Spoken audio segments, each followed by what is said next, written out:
I'm normally calm and collected, but sometimes there are things that grind my gears, and that's what today's video is about. First of all, look at this. Do you know what it's called? It's called a record cover. And do you know why? It's because it houses a record, not vinyl. I don't know when people started calling a record a vinyl, but it needs to stop. I'm as old as Methuselah, and when I started buying, they were called records, bought from record shops, and those early purchases were the start of my record collection. Here's another reason why I hate the term vinyl. I hear so many say that they've been and bought some vinyls. Well, the truth is the plural of vinyl is vinyl.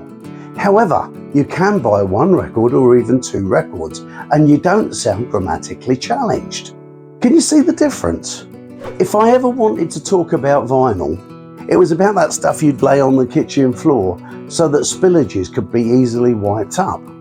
And because of that, the name vinyl community makes me laugh, because in my mind's eye, I can see people meeting up and talking about vinyl flooring. One could be extolling the beauty of the classic herringbone pattern, and another could be talking about their favourite that had the sophistication and a subtle beauty of natural stone flooring, but also was comfortable underfoot, warm and easy to maintain. You can see how exciting it must be. And yet there are even more problems that need addressing. As much as I loved my records, that's not where it all started for me. And it's probably why I'm an outsider and I don't think I'm a fit for the vinyl community.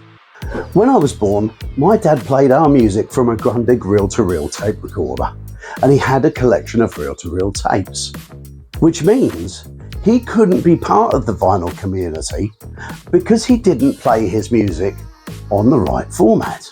As far as I'm concerned, it's the sound that comes out of the speakers that matters, not the format that it's played on. And that brings me to another of my bugbears. I'm a music lover and I could not care less what format the music's coming from. There's a lot of music snobs out there that believe in a hierarchy with vinyl records at the top and MP3s at the bottom. But let me just say this to you. This is an album. So is this. This too. And this. As well as this. And this as well, except there are 4 albums on this one. And finally, these are albums too down here. There are other formats. I just don't have any more. Now, before I go on any further, if you're enjoying my little rant, please feel free to hit that like button and also to leave a comment down below. Just because I'm not an audiophile who plays their music on a couple of £1,000 worth of equipment, it doesn't make me or others like me any less worthy.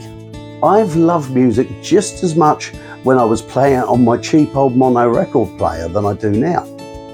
I got probably more joy from it then than I do now. And those of you that do have expensive equipment setups, did you start off with them?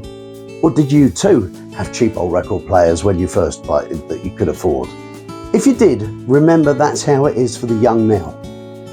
Honestly, I don't mind if you've bought the new versions of the Beatles 1962 to 66 and 66 to 70 box sets. If you love them, that is great. But please don't come on YouTube gloating like you've got the King's new clothes. I'm more than happy with my reissued versions of these albums up here. That doesn't make me a lesser person. I have loved playing them on my old dance set back in the day, and those earlier versions up there will do just fine for me. If you're finding this video to your taste, then you might just want to subscribe to the channel, as I often chat about music related subjects, and by ringing that bell twice, you'll be notified when I do. At my age, and having spent most of my life listening to music booming from fairground rides and on my discos, my ears are shot anyway, so I can't tell the difference in quality most of the time. And when I think back to when I loved music the most, it was when I was in my teens, listening to Radio Luxembourg in the 1970s with a little earphone in from my transistor radio. The sound quality did not ruin my enjoyment to the songs one little bit. And those of you that only play music on original vinyl only versions of records, that's cool too. Just don't look down your nose at me while you're doing it. Especially if you're going to pontificate that through the system that you've got, the beauty of Jay Beckenstein's sax solo in Spyro Gyra's Morning Dance makes it feel as though he's standing right next to you. Because frankly, I just don't care. The musos out there who know the ins and outs of a cat's house and brag about everything they know do my head in.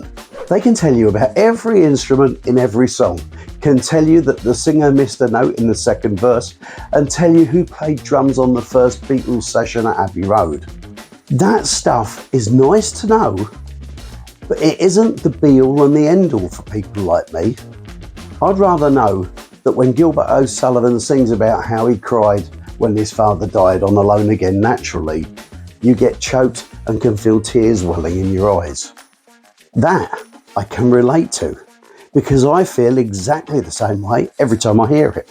I love music for the way it makes me feel, for the memories that it evokes, the time trips it takes me back on.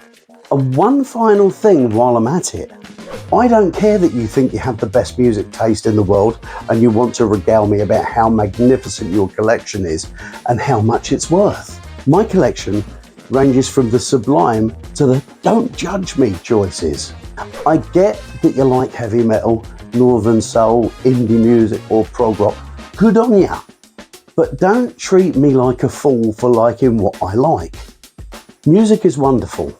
And whenever you hear about what the best music is, it's wrong. The music you love is the best music out there. The music I love is the best music out there. There is something for everyone to enjoy. It's all good to someone, so don't be the person who sneers at someone just because they've got Bernard Cribbin's Right Said Fred in their record collection. As far as I'm concerned, there are only two genres of music: the stuff that I like and the stuff that I don't. I love seeing your record collections. I love hearing about how the music makes you feel. But please don't browbeat me and anyone else with your superiority. It's not a good look. Feel free to have your say down below, and I don't mind you sharing this either, and I don't mind you not agreeing because this is only my thoughts. And if you click up there, I'll tell you about 10 albums I listen to the most.